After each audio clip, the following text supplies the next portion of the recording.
bir sualın izahına baxaq.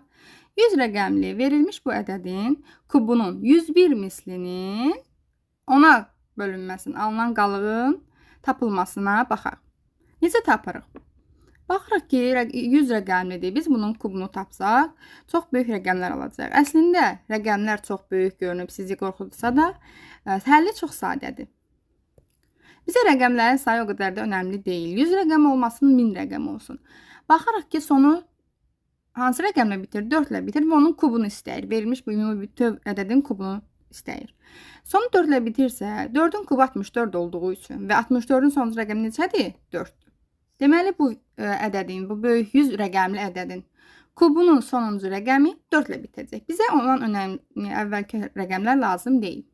Sonun əsas sonu lazımdır.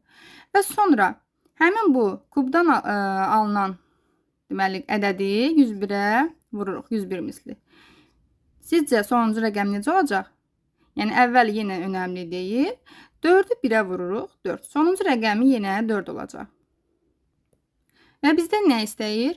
Ona bölünmədən alınan qalıq. Baxın, bu ədədin ona bölünməsinin alınan qalıq neçə olacaq? Təbii ki, 4.